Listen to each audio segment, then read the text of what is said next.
السلام علیکم ورحمۃ اللہ وبرکاتہ. الحمد للہ رب العالمین والعاقبۃ للمتقین والصلاۃ والسلام علی رسولہ الکریم. اعوذ باللہ من الشیطان الرجیم. بسم اللہ الرحمن الرحیم. لقد کان لکم فی رسول اللہ اسوۃ حسنہ. محترم حضرات، ہم سیرت رسول اکرم صلی اللہ علیہ وسلم پر سلسلے وار بات کر رہے ہیں، اور آج اس کا 161واں 161 سیریل ہے. اللہ تعالیٰ سے دعا ہے کہ اللہ تعالیٰ صحیح بات کہلائے. ہم گفتگو کر رہے ہیں نبی اکرم صلی اللہ علیہ وسلم کے دعوت کے بارے میں. تو کل میں نے آپ سے بات کی تھی کہ آپ نے ان تمام عقیدے کو جہاں سے شرک شروع ہوتا تھا، آپ نے ان سب کو کیا کیا؟ ختم کیا. تو جس میں سے بنیادی چیز تھی کہ اللہ تک پہنچنے کے لیے لوگوں نے واسطہ بنا رکھا تھا، آپ نے اس کو ختم کیا سب سے پہلے. دوسری چیز، جو لوگ کنفیوز تھے کہ آدمی سے معجزات یا یہ کہیے کہ خرق عادت چیزیں جو آتی ہیں، اس کی وجہ سے لوگ کنفیوز تھے. اللہ کے رسول نے اس کی بھی کہ یہ اللہ کی جانب سے ہوتا ہے. میں نے آپ کو حضرت عمر کی مثال دی تھی کہ یہ بندے کا خود کا کمال نہیں ہوتا ہے، بلکہ پروردگار عالم کا کمال ہوتا ہے. اس کے بعد دو چیزیں اس میں رہ گئی تھیں اور تین بیان کی گئی تھیں. یہ جو لوگ غیب کی باتیں بتاتے ہیں، اس کی وجہ سے بھی شرک کا جنم ہوتا ہے. ایک آدمی جب یہ بتاتا ہے کل کیا ہوگا، تو بندہ جو ہے اس سے جو عظمت کرتا ہے، اس کے بارے میں جو عقیدہ رکھتا ہے، وہ عقیدہ ہو جاتا ہے جو اللہ سے عقیدہ ہے. اس کی کیا حقیقت ہے؟ جو لوگ بتاتے ہیں کل یہ ہوگا، پیشین گوئی کرتے ہیں. دیکھیں، یہ جو پیشین گوئیاں ہوتی، غور سے سنیے گا اس بات کو، یہ جو پیشین گوئیاں ہوتی ہیں، کچھ چیزیں علامت ہوتی ہیں بعض چیزوں کی. ان کی اسٹڈی اتنی اسٹرانگ ہوتی ہے اس سلسلے میں کہ وہ اس کو دیکھ کر کے ایک اندازہ لگاتے ہیں کہ اگر یہ واقعہ ہو رہا ہے تو یہ واقعہ ہونے کے چانس ہے.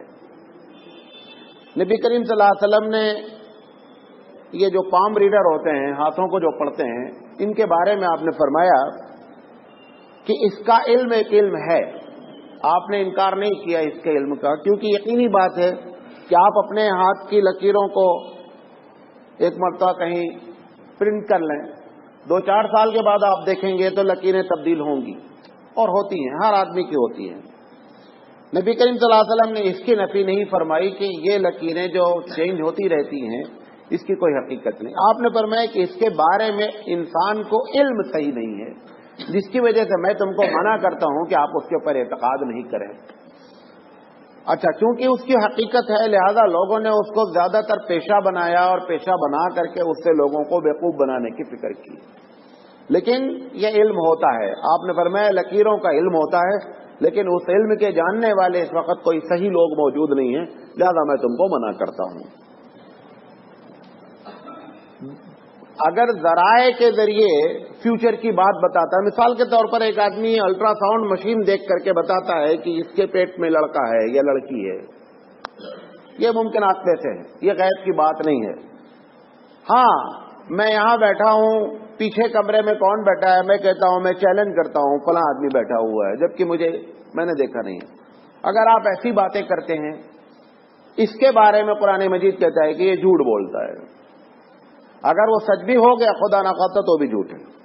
یہ آپ کو عقیدہ رکھنا ہے کہ اگر وہ سچ بھی ہو گیا تو بھی کیا ہے؟ جھوٹ ہے. لیکن کسی ذریعے سے فیوچر کے بارے میں بہت سی چیزیں بتا دی جاتی ہیں، کچھ آئیڈیاز لگا کر کے بتا دیے جاتے ہیں. بعض ہمارے بزرگ بعض لوگوں کو دیکھ کر کے نگاہوں سے بتا دیتے ہیں کہ یہ معاملہ ہے. اس کے سب کے چانسز ہوتے ہیں. ایک حکیم ہے جونپور میں، وہ یہ تو نہیں بتا پاتے ہیں کہ آدمی کب مرے گا. اگر موت والے دن آپ پہنچ جائیں اور نب دیکھ لیں تو بتا دیتے کہ آج آپ کا آخری دن ہے.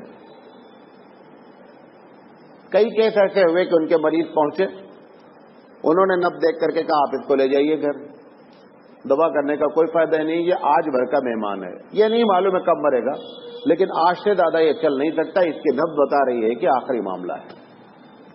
جیسے کینسر کے بعد پیشنٹ کو ابھی ہمارے گھر مطلب مدرسے کی خالہ ماں کے لڑکے کو کینسر تھا، ڈاکٹر نے جواب دے دیا، میں خود دیکھنے گیا اس کو، جب میں جا کر دیکھا تو میں نے کہا کہ 48 گھنٹے کا مہمان ہے، 36 گھنٹے میں اس کا انتقال ہو گیا۔ یہ سب چیزیں کیا ہیں؟ یہ وہ دیکھ کر کے ایک آئیڈیا لگتا ہے کہ یہ بس آخری، اس کو غیب نہیں کہتے ہیں، غیب اسے کہتے ہیں بغیر کسی علم کے، بغیر کسی ذریعے سے آپ بتا دیں کہ یہ معاملہ ہے۔ اس کا علم اللہ کے رسول نے فرمایا کسی کو نہیں ہے، حتیٰ کہ بتایا کہ مجھے بھی نہیں ہے۔ آپ نے فرمایا کہ لو کنت عالم الغیب لاستکثرت من الخیر وما مسنی السوء، اگر میں بھی جانتا کہ کل کیا ہونے والا ہے تو میں اپنے ساری اچھائیاں اپنے پاس بٹور لیتا، اور جو فیوچر میں ہونے والی تکلیفیں تھی میں اپنے آپ کا پریکاشن لے لیتا۔ مثال کے طور پر جنگ احد میں اللہ کے رسول صلی اللہ علیہ وسلم کے چچا شہید ہوئے، اگر آپ کو ایک دن پہلے یہ بات معلوم ہو جاتی کہ کل ہمارے چچا کے ساتھ یہ معاملہ ہونے والا ہے تو آپ اپنے چچا کو جنگ سے نکال لیتے کہ چچا آج آپ نہیں جائیے، معاملہ بڑا خطرناک ہے، جبکہ آپ ان کو بہت چاہتے تھے، اور ان کی شہادت پر آپ نے زبردست ریمارک پاس کیا کہ اگر حضرت حمزہ کے بدلے میں مجھے موقع مل جائے تو میں ایک کے بدلے میں 100 آدمی کو ماروں۔ پھر جو ان کے ساتھ معاملہ ہوا، ہندا نے جو کیا، کلیجہ چبایا، یہ سب الگ معاملہ ہے۔ تو ان چیزوں کی بھی نفی کی گئی۔ یہ جو الٹرا ساؤنڈ والی بات کی ہے، اس میں تھوڑا سا بعض لوگ کنفیوز ہوتے ہیں کہ اللہ تعالیٰ نے کہا ہے کہ کوئی نہیں جانتا کہ ماں کے پیٹ میں کیا ہے، اب وہ الٹرا ساؤنڈ کر کے بتا دیتا ہے کہ صاحب یہ لڑکا ہے یا لڑکی ہے۔ دیکھیں قرآن مجید نے جس بات کی نفی کی ہے کہ نہیں جانتا ہے، اس میں عورت اور مرد کا ذکر نہیں کیا اس نے آیت میں، کہ یہ لڑکا ہے یا لڑکی، اس کا ذکر اس نے نہیں کیا ہے۔ اس کیا ہے مطلب یہ کیا ہے کہ یہ چور بنے گا یا عالم بنے گا، یہ کسی الٹرا ساؤنڈ کو بھی نہیں معلوم ہے۔ قرآن مجید نے اگر فیمیل اور میل کا لفظ استعمال کر دیا ہوتا تب یہ سوال ہوتا کہ الٹرا ساؤنڈ مشین نے صاحب بتا دیا کہ یہ لڑکی ہے یا لڑکا ہے۔ قرآن مجید نے اس کا نہیں، قرآن مجید نے کہا ہے تم جانتے ہی نہیں ہو کہ ماں کے رحم میں کیا ہے۔ کیا ہے مطلب لوگوں نے ترجمہ نکالا کیا کہ لڑکا ہے کہ لڑکی، قرآن نے نہیں کہا یہ بات۔ تو اس سے ہمارے جو پرانے مفسرین ہیں اور آج بھی یہ بات کہتے ہیں کہ یہ نہیں معلوم ہے یہ چور بنے گا یا عالم بنے گا، یہ کسی الٹرا ساؤنڈ مشین بھی نہیں بتا سکتی۔ تو وہ اپنی جگہ بہرحال صحیح ہے۔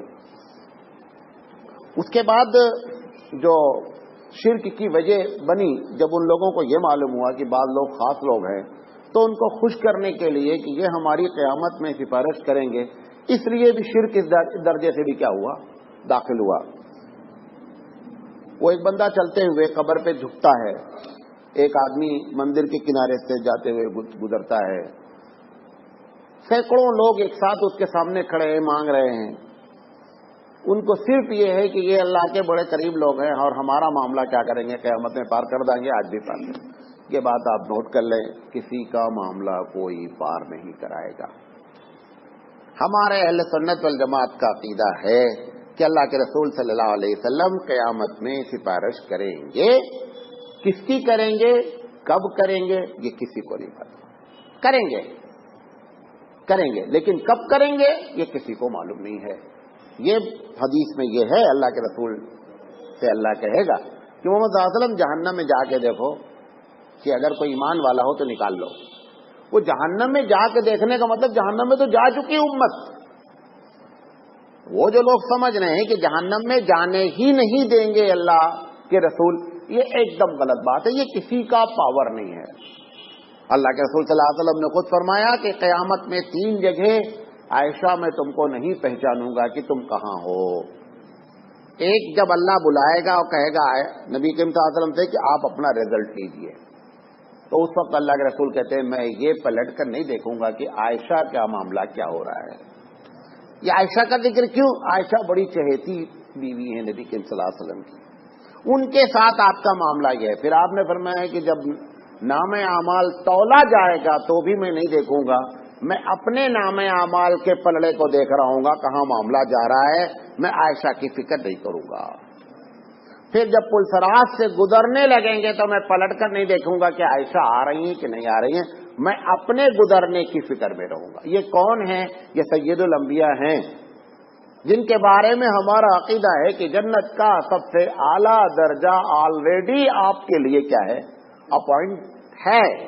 اس کی وہ بھی اللہ کے بارے میں جب اللہ کی خدائی کو سوچتا ہے تو کانپ اٹھتا ہے. ہم یہاں بیٹھے ہوئے کس کھیت کی مولوی کہ ہم سمجھتے ہیں کہ صاحب جو کچھ بھی کرے معاملہ پار ہو جائے گا. یہاں حضرت عائشہ کے ساتھ نبی کریم صلی اللہ علیہ وسلم کا یہ بیان ہے. یہ وہ چیزیں ہیں جس کے ذریعے شرک آتا ہے. آپ نے ان سب کی نفی کی. یہ تھوڑی سی بات کل کی رہ گئی تھی. اب آج جو بات ہم آپ کے ساتھ کرنا چاہ رہے ہیں وہ یہ ہے کہ اللہ کے رسول نے یہ تو نگیٹو انداز میں بات کی, کیونکہ کلمہ ہمارا شروع ہوتا ہے نگیٹو سے, لا الہ. لہذا سب سے پہلے ہم کو تمام خدا کی جس راستے سے جس کھڑکی سے آتے ہیں سب کھڑکی اور دروازے بند کرنے ہیں. اب اس کے بعد اللہ کی عظمت بیان کرنا شروع کی. نبی کریم صلی اللہ علیہ وسلم نے مکے میں زیادہ تر اس بات کی. جب اللہ نے سب کو پیدا کیا تو اللہ تعالیٰ نے پوچھا کہ لوگوں یہ بتاؤ کہ تمہارا رب کون ہے. یہ سب سے پیدا کرنے سے مراد یہ ہماری ری برتھ ہے, دوسری برتھ ہے ہماری. ایک پیدائش ہماری جب آدم علیہ السلام کی پیدائش ہوئی تو سارے لوگوں کو اللہ نے پیدا کر دیا. حدیث میں آتا ہے کہ آدم علیہ السلام کے ساتھ سب لوگ پیدا ہوئے مثل چونٹی, سب ان کی پوری مخلوق. اس وقت اللہ نے لوگوں سے پوچھا کہ یہ بتاؤ کہ تمہارا رب کون ہے. سب نے مل کر کے اس وقت کہا تھا. آج وہ جو سائیں کا پجاری ہے وہ بھی, وہ عبد القادر جیلانی رحمۃ اللہ علیہ کے پجاری وہ بھی, اور وہ جو جس قبر پہ جا کے سجدہ کرتا وہ سب نے یہ کہا تھا کہ خالق اور مالک آپ اکیلے. اللہ کے رسول صلی اللہ علیہ وسلم نے فرمایا کہ وہ انسان کی فطرت ہے کہ انسان کے اندر توحید ہوتی ہے. وہ کب نظر آتی ہے ابھی بتاتا ہوں آپ کو. بچے ایگزام دینے کے لیے جب سر پہ ایگزام سوار ہوتا ہے تو بڑی نماز بھی پڑھیں گے, دعا بھی کریں گے, فراش صاحب سے بھی بولیں گے مولانا میرے لیے دعا کرو. جس دن امتحان ختم ہوتا ہے ان کا رشتہ ڈسکنیکٹ ہو جاتا اللہ سے. اب یہ ایگزام کی قرآن مجید نے یہی مثال قریش کی دی ہے کہ جب تم کشتی میں سوار ہوتے ہو اور کشتی بھون میں پھنس جاتی ہے تو تم کس کو پکارتے ہو؟ تب تم کسی بھی بت کا نام نہیں لیتے ہو, تب تم صرف مجھے پکارتے ہو, اور جب کشتی کنارے لگ جاتی ہے تو مجھے بھول جاتے ہو. ایسے یہ معاملہ امتحان کا ہے. ابھی بچوں کا ایگزام ہو رہا تھا تو ماموں میرے لیے دعا کیجیے. ہم نے کہا ٹھیک ہے. جس دن امتحان ختم ہوا سب سے پہلا کام بندہ فجر کی نماز چھوڑا. سب سے پہلا کام اس نے کیا, نماز چھوڑی. کیوں؟ ٹھیک ہے اللہ تعالیٰ وہاں تو معاملہ اس کے بعد دیکھیں گے. ایک شاعر ہے ہندی, وہ کہتا ہے کہ دکھ میں سمیرن سب کریں سکھ ماں کرے نہ کوئی. کہتا ہے کہ جب دکھ پڑتا ہے سب اللہ کو یاد کرتے ہیں. دکھ ماں سمیرن سب کریں سکھ ماں کرے نہ کوئی. اور جب سکھ ہوتا ہے تو کوئی اللہ کو نہیں یاد کرتا. جب ہمارے حالات اچھے ہوتے ہیں ہم کہاں مسجد میں جلدی جاتے ہیں, ہم کہاں دیر تک بیٹھتے ہیں. وہ تو جب مقروض ہو جاتے ہیں, بیمار ہو جاتے ہیں, جب پریشان ہو جاتے ہیں, تب آپ دیکھیے ہم مسجد میں جو بیٹھے ہوئے ہیں وہ پریشان لوگ ہیں. جن کی لائف اچھی گزر رہی وہ تو کہیں آتا پتہ ہی نہیں ہے. پھر کہتا ہے جے سکھ ماں سمرن کرے دکھ کاہے کا ہوئے, کہ اگر تم سکھ میں اللہ کو یاد کرتے تو دکھی کیوں ہوتا. یہ تو دکھ کا انجیکشن مارتا ہے تاکہ خدا نہ بن جاؤ. اور ہماری یہی حالت ہے. اگر ہمارے حالات ایک دم اسموتھلی آرام سے چلتے رہے ہم کو خدا کبھی زندگی میں یاد نہیں آئے گا. یہ بھی اللہ کا رحم اور فضل اور کرم ہے کہ اس نے ہر آدمی کو کسی نہ کسی چکر میں پھنسا رکھا ہے. ہر آدمی, وہ جس کو آپ دیکھ رہے ہیں نا کہ وہ بہت ٹھاٹ سے ہے, وہ تم سے زیادہ پریشان ہے. وہ یہ جان بوجھ کر اللہ نے, یہ اللہ کا رحم اور کرم ہے, ورنہ ہم فوراً خدا بنے. ہم کو خدا نہیں بننے کے لیے یہ اس نے بریکر لگا رکھا ہے. کسی کی لڑکی بیمار ہے, کسی کی بہن بیمار ہے, کوئی خود بیمار ہے, کوئی مقروض ہے. یہ سب اس کا سسٹم ہے تاکہ بندے بنے رہو بیٹا.